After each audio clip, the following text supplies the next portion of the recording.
வாரத்தின் முதல் நாளை தேவனை தொழுது கொள்ளும்படியாக கூடி வந்திருக்கிறதான உங்கள் யாவருக்கும் கிறிஸ்து இயேசுவின் நாமத்தினாலே உங்களை வாழ்த்துகிறேன். நாம் சத்தியத்துக்காக தெரிந்து கொள்ளப்பட்ட வேத பகுதியை வாசிக்கட்டும். நானே வாசிக்கிறேன். 2 கொரிந்தியர் 4ஆம் அதிகாரம் 16 வரைக்கும். ஆனபடியினாலே நாங்கள் சோர்ந்து போகிறதில்லை. எங்கள் புறம்பான மனுஷனானது அழிந்தும் உள்ளான மனுஷனானது நாளுக்கு நாள் புதிதாக்கப்படுகிறது. மேலும் காணப்படுகிறவைகளை அல்ல, காணப்படாதவைகளை நோக்கி இருக்கிற நமக்கு அதி சீக்கிரத்தில் நீங்கும் லேசான நம்முடைய உபத்திரவம் மிகவும் அதிகமான நித்திய கனமகிமை உண்டாக்குகிறது. ஏனெனில் காணப்படுகிறவைகள் அநித்தியமானவைகள், காணப்படாதவைகளோ நித்தியமானவைகள். இந்த வேத வாக்கியத்தை நம்ம நிறைய முறை படிச்சுக்கிறோம், நிறைய சத்தியங்கள் நம்ம கேட்டிருக்கிறோம். 2 கொரிந்தியர் 4:16 அப்போஸ்தலனாகிய பவுல் 2 மனுஷரை பத்தி பேசுறார். என்ன மனுஷன் பாருங்க, புறம்பான மனுஷன், 2வது உள்ளான மனுஷன். 2 மனுஷனை பத்தி பேசுறார். பாருங்க, உலகத்தில் வாழக்கூடியவர்களுக்கு 2 மனுஷன் இருப்பதுலாம் தெரியாது.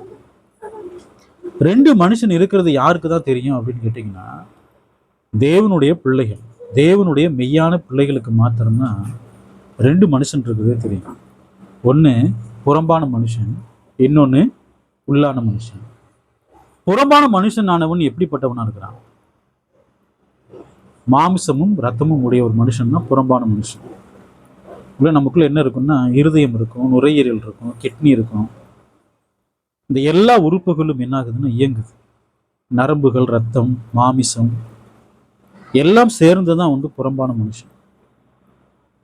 சரி, நல்லா கவனிங்க. இருதயம் ஓடுது இல்லைங்களா? ஓடிட்டே இருக்கு.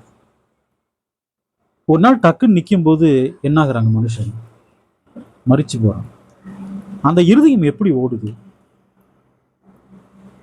நம்முடைய சரீரத்துல ரத்தம் ஓடிட்டே இருக்கு இல்லைங்களா? அதையே நிக்குது. மருத்துவர்கிட்ட கிட்ட என்ன சொல்லுவாங்க? இருதயம் நின்னதுனால அவங்களுக்கு என்ன வந்ததுங்க? மரணம் வந்துச்சுன்னு சொல்லுவாங்க. அவ்வளோ காலம் ஓடின இருதயம் எப்படி நின்றுச்சு? உள்ள அந்த இருதயம் ஓடும்போது எல்லா உறுப்புகளும் என்ன ஆகுது? செயல்படுது. மூளை செயல்படுது, உடல் உறுப்புகள் எல்லாமே செயல்படுது. பாருங்க, மூளை ஒரு நாள் டெத் ஆயிரும். மூளை சாவுன்னு சொல்லுவாங்க இல்லைங்களா?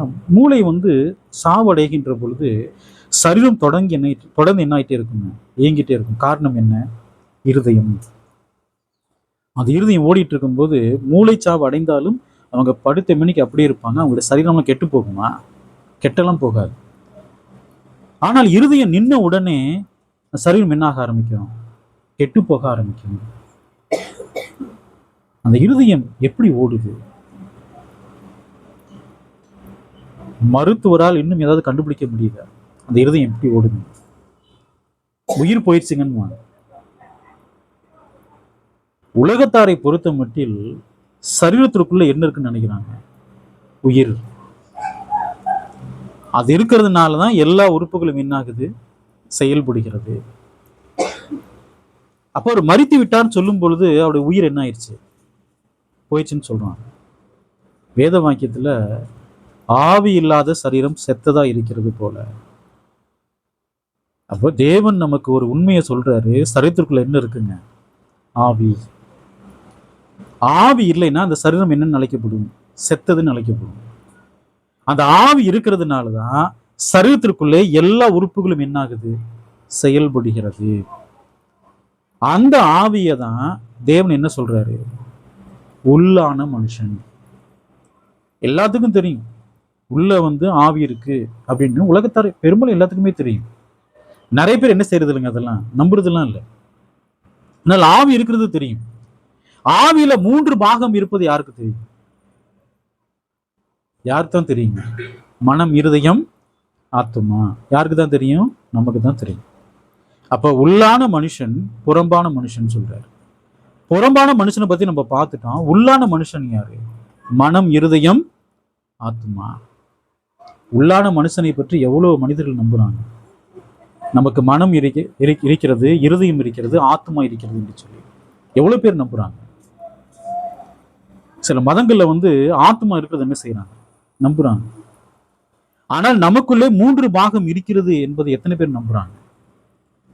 வேத வாக்கியத்துல நீங்கள் இருதயம் நீங்க வாசிக்க முடியும். நம்ம ரத்தத்தை வந்து பம்ப் பண்ணுது இல்லைங்களா, அந்த இருதயத்தை பத்தி தேவன் பேசுறாரா? இருதயம் சொல்லும் பொழுது பாருங்க, புறம்பான மனுஷனுக்கு ஒரு இருதயம் இருக்கிறது, உள்ளான மனுஷனுக்கு ஒரு இருதயம் இருக்கிறது. எத்தனை இருதயம் இருக்கு நமக்கு? 2 இருதயம் இருக்கு. ஒண்ணு மாம்சத்தால் உண்டான இருதயம், இன்னொன்னு ஆவிக்குரிய இருதயம். தேவன் வேத வாக்கியத்துல பெரும்பாலும் எந்த இருதயத்தை பத்தி தான் பேசுவாரு? ஆவிக்குரிய இருதயம். அவன் தான் உள்ளான மனுஷன், புறம்பான மனுஷன், 2 மனுஷன்னு சொல்றாரு. பாருங்க, வசனத்தை வாசிக்கிறோம் பாருங்க, 4:16 எங்கள் புறம்பான மனுஷனானது அழிந்தும். நம்ம குழந்தைய பிறந்த போது நம்முடைய சரீரம் எப்படி இருந்தது? ஒரு குழந்தை பிறக்குதுன்னா அந்த சரீரம் எப்படி இருக்குதுங்க? ரொம்ப மென்மையா இருக்கு இல்லைங்களா? இன்னைக்கு நம்முடைய சரீரத்தை நீங்க வந்து பிடிச்சு பாருங்க, எப்படி இருக்குது? வயது ஆக ஆக சரீரத்தினுடைய ரூபங்கள்லாம் மாறுதா? அவயவங்கள்லாம் மாறுதா இல்லைங்களா? எல்லாமே அது செயலிழந்து போகுதா கொஞ்சம் கொஞ்சமா? அப்ப புறம்பான மனுஷன் நாளுக்கு நாள் என்ன ஆயிட்டே இருக்கிறான்? அழிந்து கொண்டே இருக்கிறான். உள்ளான மனுஷன் நாளுக்கு நாள் என்ன ஆகணும்னு சொல்றாரு? புதிதாக்கப்பட வேண்டும். அப்ப தேவன் எதன் மேல பிரியமா இருக்கிறாரு? உள்ளான மனுஷன். இன்னைக்கு பெரும்பாலான மக்கள் புறம்பான மனுஷனை அலங்கரிப்பதற்கு தான் அதிகமா முயற்சி பண்றாங்க. புறம்பான மனுஷன் எப்படி வச்சுக்கணும்? அழகாக வைத்துக் கொள்ள வேண்டும். 60 வயசாயிடுச்சு, 70 வயசாயிடுச்சு, எப்படிதான் என்னதான் பண்ணிக்கிறாங்க? தங்களை அழகுபடுத்திக் கொள்ளதான் முயற்சி பண்றாங்க. இந்த தோற்றத்தை, இந்த வயதான தோற்றத்தை யாரும் கண்டுபிடிக்க கூடாது என்பதற்காக நிறைய மேக்கப்லாம் போட்டுக்கிறாங்க. ஆனால் கண்டிப்பா அதெல்லாம் என்ன ஆகும்? ஒரு காலகட்டத்திலே அழிந்து போயிடும். மண்ணுக்குள்ள போச்சுன்னா அழிஞ்சு போயிடும். ஆனால் உள்ளான மனுஷன், அந்த மனுஷனுக்கு அழிவு இருக்குதா? உலகத்தில் வாழக்கூடிய எந்த மனுஷனாக இருந்தாலும் உள்ளான மனுஷனை அவனால் என்ன செய்ய முடியாதுங்க? அழிக்கலாம் முடியாது. ஆனால் அந்த மனுஷனை காப்பாற்ற வேண்டிய பொறுப்பு யார்கிட்ட இருக்குது? நம்மள்கிட்ட இருக்குது. நம்முடைய மனம், இருதயத்தை பாதுகாக்க வேண்டிய பொறுப்பு, அது சரியாய் பாதுகாக்க வேண்டிய பொறுப்பு யார்கிட்ட தான் இருக்குங்க? தேவன் நம்ம கிட்ட தான் கொடுத்துக்கிறார். காணப்படுகிறவைகள் அனித்தியமானவைகள், காணப்படாதவைகளோ. நீங்க புறம்பான மனுஷனை நீங்க பாக்குறீங்க, அதெல்லாம் என்ன ஆயிரும்? ஒரு காலகட்டத்துல அழிஞ்சு போயிடும். அதெல்லாம் எப்படிப்பட்டது? அனித்தியமானதுன்ற. காணப்படுகிறதுன்னு என்ன அர்த்தம்? உள்ள இருக்கக்கூடிய உடல் உறுப்புகள் நீங்க பார்க்க முடியுமா? ரத்தத்தை பார்க்க முடியுமா? எல்லாத்தையும் நீங்க பார்க்க முடியும். அது எல்லாமே அழிந்து போகக்கூடியது. ஆனா உள்ளான மனுஷன் ஒருத்தகுறான், அவன் மனம், இறுதி, ஆத்மாவோட கூட இருக்கிறான். அந்த மனுஷனை வெறும் கண்களா நம்ம பார்க்க முடியுமா? பார்க்க முடியாது. இயேசு சொல்லும் பொழுது, உன் தேவனாகிய கர்த்தரிடத்தில் முழு இருதயத்தோடும், முழு ஆத்மாவோடும், முழு மனதோடும் அன்பு கூறுவாயாக. அப்போ நமக்குள்ள என்ன இருக்கு? மனம், இருதயம், ஆத்மா. நம்ம எதை பத்தி பார்க்க போறோம்னா இருதயத்தை பத்தி பார்க்க போறோம். 2 தீமோத்தேயு புஸ்தகம் 2ஆம் அதிகாரம் 25, 26 பாருங்க. மேலும் நம்ம வாசிக்கிறோம், நம்ம உள்ளான மனுஷன் நாளுக்கு நாள் புதிதாக்கப்படுகிறான்ற. கேள்வி என்னன்னா, அந்த புதிதாக்கப்படக்கூடிய அந்த உள்ளான மனுஷன் யாரு? புறம்பான மனுஷன் அழிகிறான், உள்ளான மனுஷன் என்ன ஆகுறான்? நாளுக்கு நாள் புதிதாக்கப்படுறான். புதிதாக்கப்படக்கூடிய அந்த உள்ளான மனுஷன் யாரு? நம்ம ஞானஸ்நானம் எடுக்கிறோம் இல்லைங்களா? ஞானஸ்நானம் பெறுகின்ற பொழுது முதல்ல புதிதாக்கப்படக்கூடிய அந்த ஆவிக்குரிய காரியம் என்ன? ஆவிக்குரிய மனுஷன் மனம். மனம்தான் முதல்ல என்ன ஆகுதுங்க? புதிதாக்கப்படுது. நம்முடைய பழைய மனதை நாம் என்ன செய்யறோம்? ஞானஸ்நான தொட்டியிலே கலைந்து போடுகிறோம். தேவன் துண்டித்து போடுற. வெளியே வருகின்ற பொழுது, ஞானஸ்நான தொட்டிலிருந்து வெளியே வருகின்ற பொழுது புதிய மனதோடு கூட வெளியே வரும். ஆனால் வேத வாக்கியத்துல பவுல் சொல்றாரு, நாளுக்கு நாள் அதை புதிதாக்குன்ற. அப்ப ஏற்கனவே நம்முடைய மனம் என்ன செய்யப்பட்டிருக்கு? புதிதாக்கப்பட்டிருக்கு. அப்ப வேறு ஒன்றையும் நாம் என்ன செய்யணுங்க? புதிதாக்க வேண்டும். அந்த புதிதாக்கப்படுதல் என்பது எது? 2 தீமோத்தேயு 2ஆம் அதிகாரம் 25ஆம் வசனம் பாருங்க. எதிர் பேசுகிறவர்கள் சத்தியத்தை அறியும்படி தேவன் அவர்களுக்கு மனம் திரும்புதலை அருளத்தக்கதாக. அப்ப நாம் எல்லோரும் எதை பெற்றுக் கொண்டிருக்கிறோம் என்று சொன்னால் புதிய மனம். அவர் சொல்றாரு பார்த்தீங்களா, அவர்களுக்கு மனம் திரும்புதல். அந்த மனம் திரும்புதல்னா என்ன அர்த்தம்னா புதிய மனம்னு அர்த்தம். கிரீக்ல அப்படிதான் இருக்கு. புதிய மனம், மனம் மாற்றப்படுவது. ஒரு காலகட்டத்திலே நம்முடைய மனம் எப்படி இருந்தது? கேடுபாடா இருந்தது. நம்முடைய இச்சையின்படி நம்ம என்ன பண்ணிட்டு இருந்தோம்? செய்து கொண்டிருந்தோம். நம்முடைய மனசும் மாமிசம் விரும்பினவைகளை செய்து. ஒரு காலகட்டத்திலே நாம் என்ன நினைச்சோமோ அதெல்லாம் செஞ்சுக்கிட்டு இருந்தோம். நம்முடைய மனம் அப்படிதான் இருந்தது. ஆனால் ஞானஸ்நானம் பெறுகின்ற போது நம்முடைய மனம் என்ன செய்யப்பட்டிருக்கு?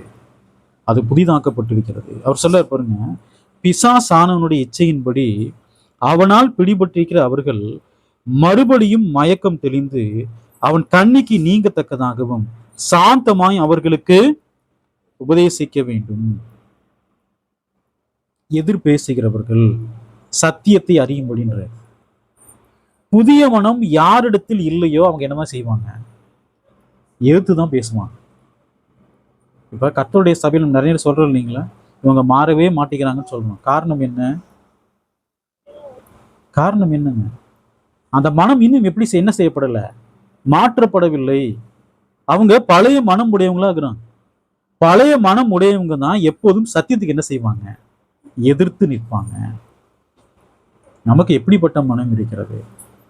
அப்ப எதிர் பேசுகிறவர்கள் சத்தியத்தை அறியும்படி. அப்ப சத்தியத்தை நம்ம அறிந்து கொள்வோம் என்று சொன்னால் என்ன செய்ய மாட்டோம்? எதிர்த்து பேச மாட்டோம். நாம் புதிய மனதை உடையவர்களாம் இருப்போம் என்று சொன்னால் என்ன செய்ய மாட்டோங்க? எதிர்த்து பேச மாட்டோம். அப்ப நம்முடைய மனம் புதிதாக்கப்பட்டிருக்கு.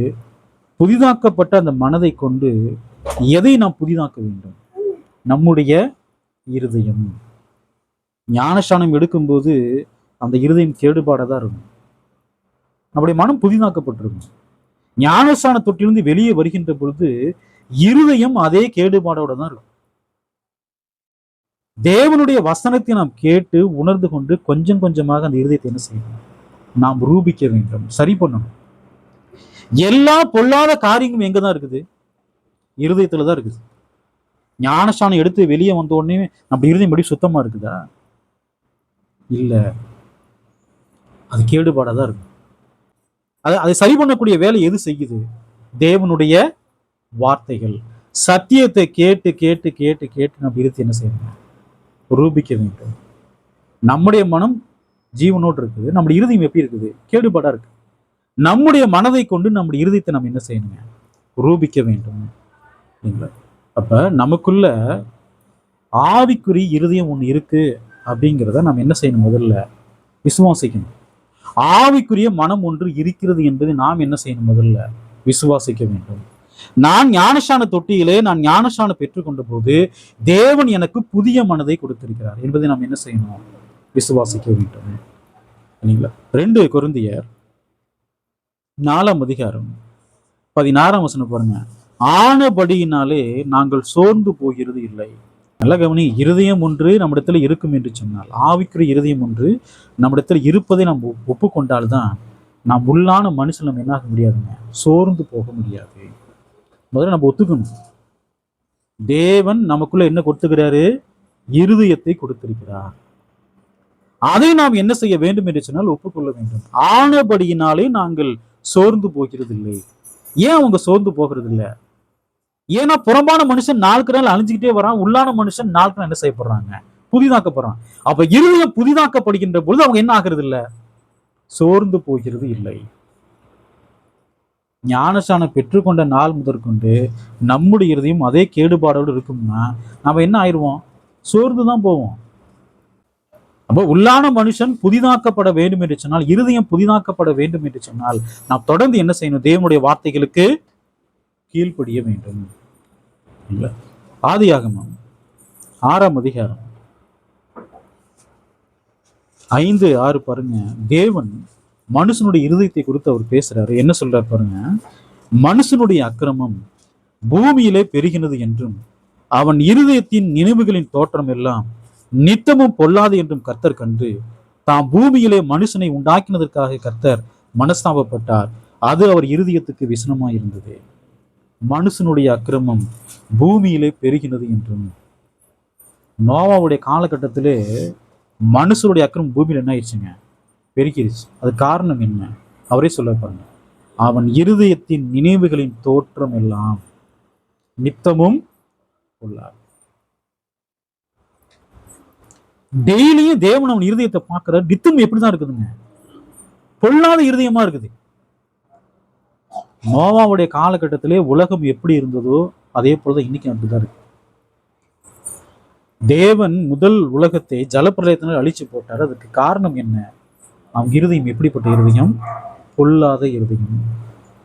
அந்த வசனத்துல பாருங்களேன், நித்தமும் அவர் சொல்ல பார்த்தீங்களா, அவன் இருதயத்தின் நினைவுகளின் தோற்றம் எல்லாம் நித்தமும். தேவன் எந்த இருதயத்தை பத்தி பேசுறாரு? அந்த ரத்தத்தை பம்ப் பண்ணது அந்த இருதயமா? அது உள்ளான மனுஷன் தான், உள்ளான மனுஷன். அப்ப தேவன் பூமியை கண்ணோக்கி பார்த்த போது எல்லாருடைய இருதயம் எப்படி இருக்குதுங்க? எல்லாமே சீர்கெட்டு போச்சு. அதை பார்க்கும்போது தேவன் மனஸ்தாபப்படுறார். பூமியிலே மனுஷனை உண்டாக்கினதற்காக கர்த்தர் மனஸ்தாபப்பட்டார். அது அவர் இருதயத்துக்கு விசனமாய் இருந்தது. விசனப்படுறார். ஏன் மனுஷனை உண்டாக்கணும்? அவன் இருதயத்தை பார்க்கிற நித்தம் எப்படிதான் இருக்குதுங்க? பொல்லாத இருதயம். இன்னைக்கு தேவன் விசனப்படுவார். மனுஷனோட இருதயத்தை பார்த்து நிச்சயமா விசனப்படுவார். குறிப்பாக கர்த்தருடைய பிள்ளைகள் இருதயம் அப்படி இருக்கும்போது விசனப்படுவார், நிச்சயமா விசனப்படுவார். பாருங்க, புறம்பான மனுஷன் உள்ளான மனுஷன் சொல்ற. இந்த புறம்பான மனுஷனை தேவன் எங்கிருந்து உண்டாக்கியிருக்காரு நம்ம பார்க்கலாம். ஆதியாகமம் 2ஆம் அதிகாரத்துல தேவன் மனுஷனை எங்கிருந்து உண்டாக்குனாரு? பூமியின் மண்ணினாலே உருவாக்கி. நல்லா கவனிங்க, தேவன் புறம்பான மனுஷன் உள்ளான மனுஷன் சொல்லப்பட்டிருக்கு. புறம்பான மனுஷனை எங்கிருந்து எடுத்தாரு? பூமியின் மண்ணினாலே எடுத்து முதல்ல மனுஷன் என்ன செய்யறாருங்க? உருவாக்குறார். ஜீவ சுவாசத்தை அவன் நாசியிலே ஊதினார், மனுஷன் ஜீவனை உடைய ஆத்மாவானார். உள்ளான மனுஷனை அவர் எங்கிருந்து கொடுத்தார்? நாசியிலே ஊதி. புறம்பான மனுஷன் மரிக்கின்ற பொழுது அவன் எங்கதான் போறான்? மண்ணுக்கு போயிடுறான். தேவன் அவனுடைய ஆத்மாவை எடுக்கின்ற பொழுது, அவனுடைய ஆவியை எடுக்கின்ற பொழுது அவன் மரித்து எங்க போயிடுறாங்க? மண்ணுக்கு போயிடறான். ஒரு பாகத்தை தேவன் எங்க இருந்து எடுத்துக்கிறாரு? மண்ணில இருந்து எடுத்துக்கிறார். புறம்பான மனுஷனை மண்ணில இருந்து எடுத்துக்கிறார். இன்னொரு பாகத்தை தேவன் எப்படி கொடுத்துக்கிறாரு? நாசியிலே ஊதினார், மனுஷன் ஜீவனை உடைய ஆத்மாவா இருந்தான். மனுஷனுக்கு அப்புறம் எத்தனை இருதயம் இருக்குது? 2 இருதயம். ஒண்ணு ஆவிக்குரிய இருதயம், இன்னொன்னு மாம்சத்துக்குரிய இருதயம். தேவன் எதை பத்தி தான் கவலைப்படுவாரு? மாம்சத்துக்குரிய இருதயத்தை பத்தி கவலைப்படுவாரு. அந்த இருதயம் டேமேஜ் ஆயிருக்கலாம், அது அழுத்தம் உள்ளதான் இருக்கலாம், அந்த இருதயத்தில் நிறைய ப்ராப்ளம்லாம் இருக்கலாம். அதை பத்தி தேவன் கவலைப்படுவாரா? பூமிக்குரிய இருதயத்தை பத்தி அதெல்லாம் கவலைப்பட மாட்டார். தேவன் எந்த இருதயத்தை பத்தி கவலைப்படுறாரு? உள்ளான மனுஷன். தேவன் மனுஷன் இடத்துல பொல்லாததுன்னு பார்க்கும்போது எதான் பார்க்கிறாருங்க? ஆதியாகமம் 6ஆம் அதிகாரம் 5ஆம் வசனத்துல அவன் இருதயத்தை தான் பார்க்கிறார். சரீரத்தை பார்க்கிறாரு இல்ல. அவன் பலவீனமானவனாக இருக்கலாம், எப்படிப்பட்டவனாலும் இருக்கலாம். ஆனா தேவன் எதான் பார்க்கிறாருங்க? இருதயம். இருதயத்தை பார்க்கிறாரு. அவன் எப்படி இருக்கிறான்? பொல்லாதவனா இருக்கிறான். ஆதியாகமம் 6ஆம் அதிகாரம் 7ஆம் வசனம் பாருங்க. அப்பொழுது கர்த்தர், நான் சிருஷ்டித்த மனுஷனை பூமியின் மேல் வைக்காமல் மனுஷன் முதற்கொண்டு மிருகங்கள், ஊரும் பிராணிகள், ஆகாயத்து பறவைகள் பரியந்தம் உண்டாயிருக்கிறவர்கள் நிக்கிரகம் பண்ணுவேன். நான் அவர்களை உண்டாக்கினது எனக்கு மனஸ்தாபமாய் இருக்கிறது. தேவன் என்ன முடிவு பண்றாரு? ஜல பிரளயத்தினாலே ஜனத்தை என்ன செய்யணும்? அழித்து போட வேண்டும். சரி, தேவன் ஜல பிரளயத்தை வர வைக்கிறாரு. ஊற்று கண்களை திறக்கிறாரு. இரவு பகலும் 40 நாள் மழை பெய்யுது. எல்லாருமே என்ன ஆயிட்டாங்க? நோவாவுடைய குடும்பத்தார் தவிர எல்லாரும் என்ன ஆயிட்டாங்க? எல்லாருமே மரிச்சு போயிட்டாங்க. மாம்சம்லாம் மரிச்சு எங்க போயிடுச்சுங்க? மண்ணுக்குள்ள போயிடுச்சு. ஆனால் அவர்களுடைய உள்ளான மனுஷன் எங்க இருக்கிறான்? பாதாளத்திலே. அப்ப புறம்பான மனுஷன் மரிக்கின்ற பொழுது இந்த சரீரமானது எங்க போயிடுதுன்னா மண்ணுக்கு போயிடுது. உள்ளான மனுஷன் எங்க போறான்? பாதாளம். வேதனையும் சொல்லும் பரிதிஸ் இருக்கு இல்லைங்களா? அப்ப இந்த வேத வாக்கியத்தில் வாசிக்கிறோம், அவர்கள் இருதயம் கெட்டு போனதற்கு என்ன காரணம்? அந்த பொல்லாத சிந்தனைகள் வந்திருக்கு இல்லைங்களா? இருதயத்தின் தோற்றம் எல்லாம் நித்தமும் பொல்லாத தேவன் பார்க்கிறாரு இல்லைங்களா? அதுக்கு காரணம் என்ன? உங்கள் பிள்ளைகளை நீங்க வீட்டுல வளர்க்குறீங்க, வெளியே உலகத்துல விடல, வீட்டுக்குள்ளே வச்சு வளர்த்து எல்லா காரியங்களையும் போதிக்கிறீங்க. அவங்க இருதயம் எப்படி இருக்கும்? நல்லா இருக்கும். வெளியே விட்டீங்கன்னா என்ன ஆகுங்க? இருதயம் கெட்டு போனதுக்கு யார் காரணம்? உலகத்தின் நட்பு. உலகத்துல நம்ம இருந்தாலும் தேவனுடைய வார்த்தைகளுக்கு நம்முடைய பிள்ளைகள் தொடர்ந்து கீழ்ப்படுகின்ற பொழுது உலகத்தின் அசுத்தங்கள் என்ன செய்ய மாட்டாங்கன்னா சிக்கிக்க மாட்டாங்க. கெட்டு போவதற்கு காரணமா இருப்பது யாரு? தேவனை அறியாதவர்கள், துன்மார்க்கர்கள். நம்முடைய பிள்ளைகள் அவர்களோடு ஐக்கிய வச்சிருந்தாங்கன்னா நம்ம என்ன பண்ணிடுவாங்க? கெட்டு போக பண்ணிடுவாங்க. 1 கொரிந்தியர் 15ஆம் அதிகாரம் 33ஆம் வசனம் பாருங்க. மோசம் போகாதிருங்கள், ஆகாத சம்பாசனைகள் நல்லொழுக்கங்களை. பிள்ளைகள் என்ன ஆக ஆரம்பிக்கிறாங்க? ஆகாத சம்பாசனைகள். ஒரு பையன் இன்னொரு பையனோடு சேர்கின்ற பொழுது ஆகாத சம்பாசனை பண்ணா என்ன ஆகும்? ஒரு நல்ல பையன் இருக்கிறான், ஒரு கெட்ட பையன் இருக்கிறான். கெட்ட பையன் யாருக்கு எடுத்து விட்டுருவான்? நல்ல பையனுக்கு எடுத்து விட்டுருவான். காரணம் என்ன? ஆகாத சம்பாசனை. சம்பாசனைக்கு நல்ல விஷயம், ஆகாத சம்பாசனை. அப்ப நாம் யாரோடு ஐக்கியம் வைத்துக் கொள்கிறோம் என்பதை குறித்து நம்ம கவனமா இருக்கணுமா? உலகத்தாட்டு நீங்க வேலை பார்க்கலாம், நீங்கள் வேலை பார்க்கக்கூடிய இடத்துல துன்மார்க்கர் இருக்கலாம், அவங்களும் நீங்க ஐக்கியமா இருந்தீங்கன்னா உங்கள் இருதயத்தை என்ன செஞ்சிருவாங்க? கெடுத்து போட்டுருவாங்க. நோவாவுடைய காலகட்டத்திலே இருந்த ஜனங்கள் அழிந்து போனதற்கு காரணம் என்ன? ஆகாத சம்பாசனைகள் நல்லொழுக்கங்களை எடுக்கும். எப்போ இன்ஸ்டா, ஃபேஸ்புக், மெசஞ்சர், வாட்ஸ்அப் இதெல்லாம் பிள்ளைகளுடைய கையில போச்சோ அன்னைக்கே பிள்ளைகள் என்ன ஆயிட்டாங்க? கெட்டு போயிட்டாங்க. ஆகாத சம்பாசனைகள் என்ன ஆகும்? இது என்ன பண்ணிடுவாங்க? கெடுத்து போட்டுருவாங்க. எபிரேயர் 9ஆம் அதிகாரம் 27ஆம் வசனம் பாருங்க. அன்றியும் ஒரு தரம் மரிப்பதும் பின்பு நியாய தீர்ப்பு அடைவதும் மனுஷருக்கு நியமிக்கப்பட்டிருக்கிறபடியே. நமக்கு பிறப்புங்கிறது எத்தனை பிறப்பு இருக்குது? 7 பிறப்பு இருக்குதா?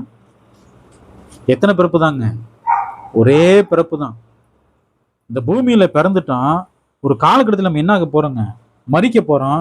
மரிச்சதுக்கு அப்புறம் நம்ம எங்கதான் வருவான்? இயேசுக்கு சொல்கின்ற பொழுது நியாய தீர்ப்பினால் ஒரு முறை பிறப்பதும் ஒரு முறை மரிப்பதும், அவ்வளவுதான். சரீரத்துல 7 பிறப்புலாம் கிடையாது, ஒரே முறை தான். நம்ம எப்படிப்பட்டவங்களா இருக்கணும்? தேவன் நமக்கு இந்த பூமியிலே நமக்கு ஜீவனை கொடுத்து நம்ம என்ன பண்ணிக்கிறாருங்க? கர்த்தர் தம்முடைய சபையில வச்சுக்கிறார். மெய்யான சத்தியத்தை நமக்கு என்ன செய்யறாரு? அவரு கொடுத்திருக்கிறார். நாம் என்ன செய்யணும்? நம்முடைய இருதயத்தை நாம் என்ன செய்யணுங்க? சரிப்படுத்த வேண்டும். தொடர்ந்து நம்முடைய இருதயம் பொல்லாத இருதயமா இருக்குன்னா என்ன ஆகும்? நாம் கெட்ட மரமா இருப்போம். கெட்ட மரம் நல்ல கனிகளை கொடுக்காது. நல்ல மரம் கெட்ட கனிகளை எதை வச்சு தீர்மானம் பண்றாங்க? இருதயம். இருதயத்துல பொல்லாத சிந்தனைகள் இருக்குன்னு வச்சுக்கோங்களேன், அவங்க எப்படிப்பட்ட கனிகளை கொடுப்பாங்க? பொல்லாத கனிகள் தான் கொடுப்பாங்க. பாருங்க, இருதயமாகிய நல்ல பொக்கிஷத்து நல்லவைகளை எடுத்து காட்டுகிறான். பொல்லாத மனுஷன் பொல்லாத பொக்கிஷத்திலிருந்து பொல்லாதவைகளை, நல்ல மனுஷன் இருதயமாகிய நல்ல பொக்கிஷம். நம்முடைய இருதயம் நல்ல பொக்கிஷமா இருக்கும் என்று சொன்னால் அவன் எப்படிப்பட்ட மனுஷனா இருப்பான்? நல்ல மனுஷன். நம்முடைய இருதயம் பொல்லாத பொக்கிஷமா இருக்கும் என்று சொன்னால் அவன் எதான் எடுத்து காட்டுவான்? அவன் யாராதான் இருப்பான்? பொல்லாத மனுஷனா தான் இருப்பான். அவருடைய கனிகளினாலே நீங்கள் அவரை அறிவீர்கள். நம் வெளிப்படுத்தக்கூடிய கனிகள் இருக்கு இல்லைங்களா, அதுல நம்ம நல்லவனா கெட்டவனா தெரியுமா தெரியாதுங்களா? தெரியும். இயேசு கிறிஸ்து எதன் மீது அவர் ரொம்ப அக்கறை உடையவராக இருக்கிறார்? மனுஷர்களிடத்துல இருதயம். பாருங்க, மத்தேயு சுவிசேஷம் 23ஆம் அதிகாரம் 27, 28 பாருங்க. மாயக்காரனாகிய வேத பாரகரை பரிசெயரே, உங்களுக்கு ஐயோ, வெள்ளையடிக்கப்பட்ட கல்லறைகளுக்கு ஒப்பாய் இருக்கிறீர்கள். அவைகள் புறம்பே அலங்காரமாய் காணப்படும், உள்ளேயோ மரித்தவர்களின் எலும்புகளினாலும் சகல அசுத்தத்தினாலும் நிறைந்திருக்கும். அப்படியே நீங்களும் மனுஷருக்கு நீதிமான்கள் என்று புறம்பே காணப்படுகிறீர்கள், உள்ளத்திலோ மாயத்தினாலும் அக்கிரமத்தினாலும் நிறைந்திருக்கிறீர்கள். பரிசர்கள் எப்படி இருந்தாங்க? புறம்பான மனுஷன்ல நீதிமான் மாதிரி நடிச்சிட்டு இருக்கிறான். உள்ளான மனுஷன் எப்படி இருந்தாங்க? வசனம் சொல்றாரு பாத்தீங்களா? மாயத்தினாலும் அக்கிரமத்தினாலும் நிறைந்திருந்தார்கள். ஆனா வெளியே மனுஷர்களுக்கு முன்பதாக எப்படி நடிக்கிறாங்க? நீதிமான்கள் மாதிரி நடிக்கிறாங்க. உண்மையிலே இயேசு கிறிஸ்துவின் காலகட்டத்தில் இயேசு கிறிஸ்து வருவதற்கு முன்பதாக ஜனங்கள் எல்லோரும் பரிசேயர்களை எப்படிதான் பார்த்தாங்க? நீதிமான்களை தான் பார்த்தாங்க. ஆனா உள்ள எப்படி இருந்தாங்க? எல்லா வித அசுத்தங்களாலும் நிறையப்பட்டவர்களா இருந்தார்கள். இயேசு அவங்களை பார்த்து சொன்னாரு, உங்களுக்கு ஐயோ. ஐயோன்னு என்ன அர்த்தம்? ஆபத்து. ஐயோன்னு நிறைய பேர் நினைச்சுக்கிறாங்கன்னா அது ஒரு சாப வார்த்தைன்னு நினைக்கிறாங்க. ஐயோனா என்ன அர்த்தம்னா ஆபத்துன்னு அர்த்தம். அவர் சொல்றாரு, இயேசு என்ன சொல்றாருன்னா, பரிசேயரே சதுசேயரே உங்களுக்கு என்ன இருக்கு? ஆபத்து இருக்குன்றார். என்ன இருக்கு? ஆபத்து. நீங்க ரொம்ப ஆபத்துல இருக்கீங்கன்னு சொல்றாரு. என்ன ஆபத்துல இருந்தாங்க அவங்க?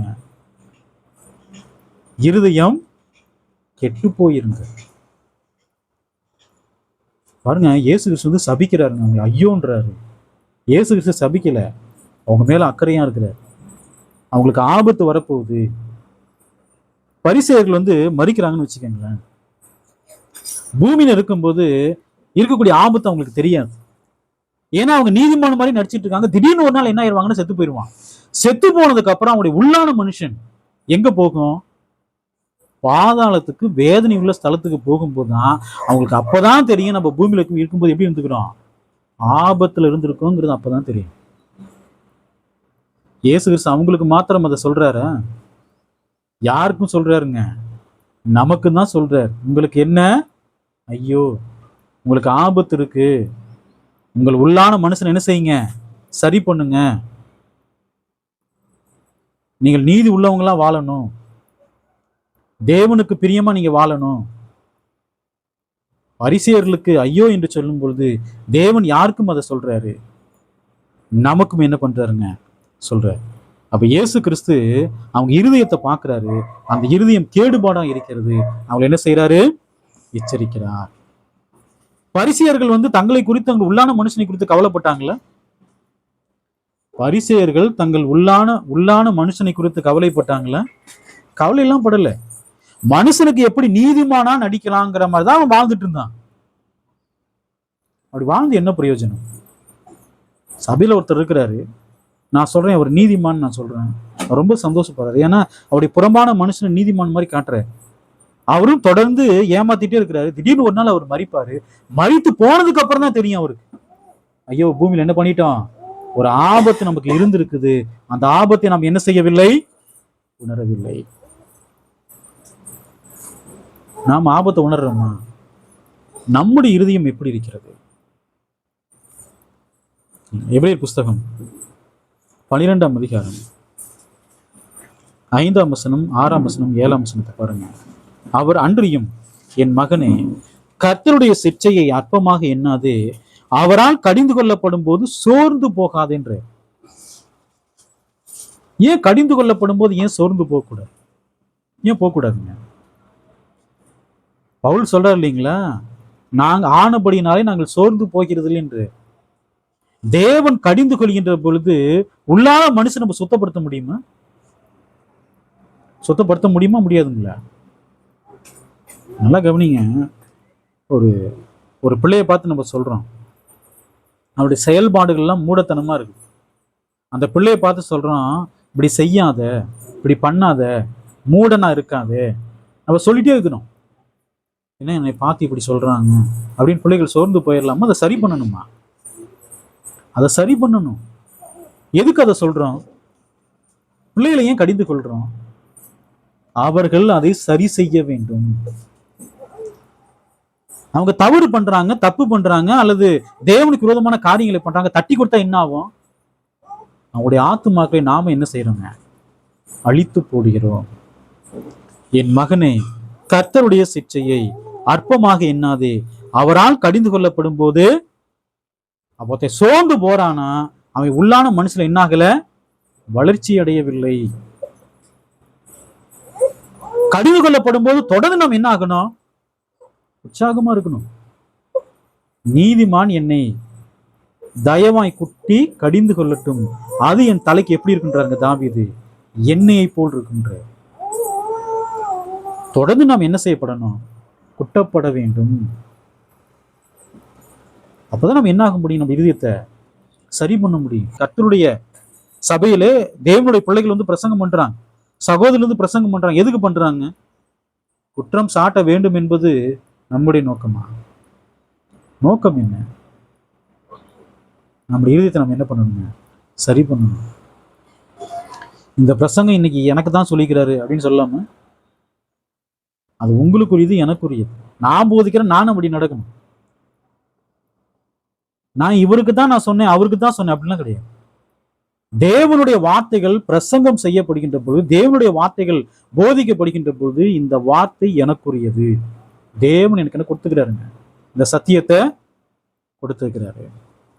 அப்ப தேவனுடைய சிக்ஷையை, கர்த்தருடைய சிக்ஷை நம்ம என்ன செய்யக்கூடாது? அற்பமாக எண்ணக்கூடாது. அந்த வசனம் பாருங்க, கர்த்தர் எவனிடத்தில் அன்பு கூறுகிறாரோ அவனை அவர் சிக்ஷித்து தாம் சேர்த்து கொள்கிற எந்த மகனையும் தண்டிக்கிறார் என்று பிள்ளைகளுக்கு சொல்லுகிறது போல உங்களுக்கு சொல்லிக்கிற புத்திமதியை மறந்தீர்கள். நம்முடைய பிள்ளைகள் தவறு செய்கின்ற பொழுது நாம் என்ன செய்யறோங்க? பெரும்ப கையாடுறோம் இல்லைங்களா? எதுக்கு கையாடுறோம்? அடிக்கிறோம். ஏன் அடிக்கிறோம்? கடிந்து கொள்றோம். ஏன் கடிந்து கொள்றோம்? பிள்ளைகள் சரியானதை செய்ய வேண்டும். இருதயத்தை சரி பண்றோம். பிள்ளையின் இருதயத்தில் மதியினம் ஒட்டி இருக்கும் தண்டனையின் பிறம்பு அதை பிள்ளைகள் இருதயத்தில் என்னதான் இருக்குங்க? மதிக்கணும். நம்ம அடிச்சு நம்ம என்ன பண்றோங்க? அதை சரி பண்றோம். பிள்ளைகள் அந்த சிக்ஷை என்ன செய்யணும்? ஏற்றுக்கொள்ள வேண்டும். நாம் தேவனுடைய பிள்ளைகளா இருக்கிறோம், நாமும் தவறு செய்கிறோம். தேவன் நம்மளை என்ன செய்யறாரு? ஏன்? நாம் தேவனுடைய பிள்ளைகள். அந்த சிக்ஷையை நாம் எப்படி என்ன கூடாதுங்க? அற்பமாய், சோர்ந்து போக கூடாது. உள்ளான மனுஷனை பத்தி கவலைப்படுறது, தேவன் கவலைப்படுறதுனால நம்ம என்ன செய்யறாருங்க? அவர் தண்டிக்கிறார். அவரே சொல்றாரு பாருங்க, நீங்கள் சிற்றை சகிக்கிறவர்களாம் இருந்தால் தேவன் உங்களை புத்திரராக எண்ணி நடத்துகிறார், புத்திரராக எண்ணி நடத்துகிறார். தகப்பன் சிற்றியாத புத்திரன். அப்ப நல்ல தகப்பன் தன் பிள்ளைகள் என்ன செய்வாங்க? சிற்சிப்பாங்க. நம்முடைய பிதா நல்ல பிதாவா? அவரு நம்மை அவர் சிற்சிக்கிறார. எதற்கு சிற்சிக்கிறார்? தம்முடைய பரிசுத்தத்தில் பங்கு பெறுவதற்காக நம்ம என்ன பண்றாருங்க? அவர் சிற்சிக்கிறார். அப்ப இந்த பூமியில இருக்கிற வரைக்கும் நமக்கு என்ன இருக்குது? சிற்சை. சோர்ந்து போகலாமா? சோர்ந்துலாம் போகக்கூடாது. தேவனுடைய வார்த்தைகள் போதிக்கப்படும் போது அது இருதயத்துல குத்தப்படும். நம்ம கோபப்படலாமா? கோபப்படக்கூடாது.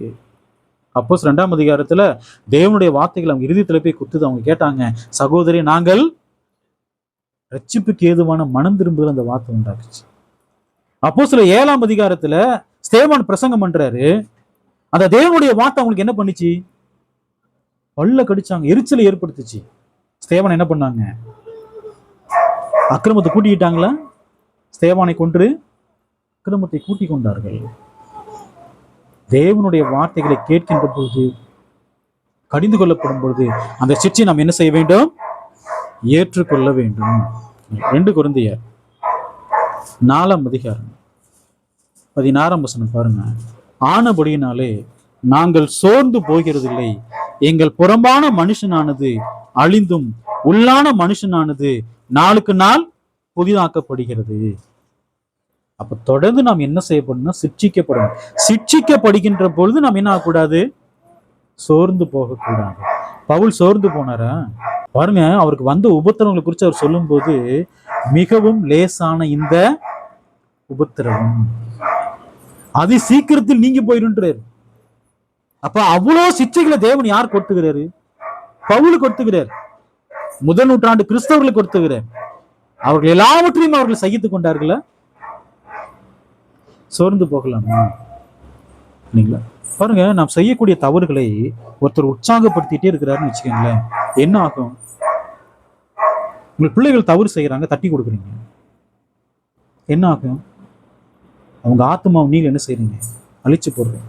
ஸ்கூல்ல இருந்து ஒரு பென்சிலை உங்களுடைய பிள்ளைக்கு கொண்டு வர்றாங்க. ஸ்கூல்ல இருந்து ஒரு பென்சிலை எடுத்து வந்துக்கிறாங்க. அம்மா கேட்குறாங்க, நான் பக்கத்து சீட்டில் உட்காந்துருந்த அந்த பிள்ளையோடைய பேனாவை உங்களுக்கு தெரியாமல் எடுத்துட்டு வந்துட்டேன், பென்சிலை தெரியாமல் எடுத்து உடனே தாய் தட்டி கொடுக்குறாங்க. பிள்ளை என்ன ஆகும்? ஒரு பென்சில் ஒரு பேனாவை எடுத்துட்டு வந்தவங்க அடுத்து என்ன ஆக ஆரம்பிச்சிருவாங்க?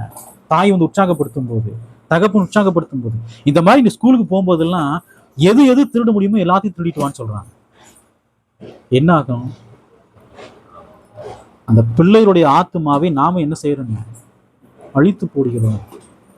தவறு செய்கின்ற பொழுது நாம் அவர்களை உற்சாகப்படுத்துவோம் என்று சொன்னால் என்ன ஆகும்? அவங்க ஆத்துமாவை நம்மள என்ன செய்யறோங்க? அழிச்சு போறோம். கர்த்தருடைய சபையில தேவனுடைய பிள்ளைகள் தவறு செய்கின்ற பொழுது, பிரமாணத்தை மீறுகின்ற பொழுது அவங்கள தட்டி கொடுத்தா என்ன ஆகும்? அவங்களுடைய ஆத்துமாவை நாமே அழித்து போடுகிறோம். நீதிமொழிகள் புஸ்தகம் 17ஆம் அதிகாரம் 15ஆம் வசனம் பாருங்க. துன்மார்க்கனை நீதிமான் ஆக்குகிறவனும் நீதிமானை குற்றவாளி ஆக்கிறவனுமாகி இருவரும் கர்த்தருக்கு அருவருப்பானவர்கள். துன்மார்க்கனை நீதிமான் சொல்றது, நீதிமான குற்றவாளின்னு சொல்றது. இப்படி யாரெல்லாம் சொல்றாங்களோ அவங்களாம் யாரு? கர்த்தருக்கு அருவருப்பானவர்கள். பாவம் நம்ம என்ன சொல்லணும்? பாவம்னு சொல்லணும். அவங்க நீதியை பண்ணியிருக்காங்கன்னா என்ன செய்யணும்? அவர்கள் நீதியை செய்திருக்கிறார்கள். நம்முடைய சபையாராக இருக்கட்டும், நம்முடைய குடும்பமாக இருக்கட்டும், நம்முடைய பிள்ளைகளாக இருக்கட்டும், அவர்கள் நீதியை செய்கின்ற பொழுது நம்ம என்ன சொல்லணும்? நீதியை செஞ்சிருக்கீங்கன்னு சொல்லணும். அவங்க துன்மார்க்கமான காரியங்களை செஞ்சுக்கிறாங்க, நம்ம என்ன சொல்லணும்? அவர்களை கடிந்து கொள்ள வேண்டும். கடிந்து கொள்ளாமல் அவர்கள் செய்யக்கூடிய பாவங்களை நம்ம உற்சாகப்படுத்துவோம் என்று சொன்னால் தேவன் சொல்றார், நீங்கள் எப்படிப்பட்டவங்க? அருவருப்பானவர்கள். அப்ப பெற்றோர்கள் எப்படி இருக்கக்கூடாது? அருவருப்பானவர்களாக இருக்கக்கூடாது. கர்த்தருடைய வேலை செய்யக்கூடிய ஊழியக்காரங்க எப்படி இருக்கக்கூடாது? அருவருப்பானவங்களா இருக்கக்கூடாது. அப்படின்னா என்ன செய்யணும்? நீதிமானை நீதிமான் சொல்லணும், துன்மார்க்கனை துன்மார்க்கன் என்ன பண்ணணுங்க? சொல்ல வேண்டும். அவங்க தவறுகளை நீங்கள் உற்சாகப்படுத்தவில்லை என்று சொன்னால் அவங்களுடைய ஆத்மாவை நம்ம என்ன செய்யறோம்? அழிச்சு போறோம். கர்த்தருக்கு சித்தமானால் தொடர்ந்து நம்ம என்ன செய்யலாம் பார்க்கலாம். தேவன் தாமே எங்களை ஆசீர்வதிப்பாராக. ஆமாம்.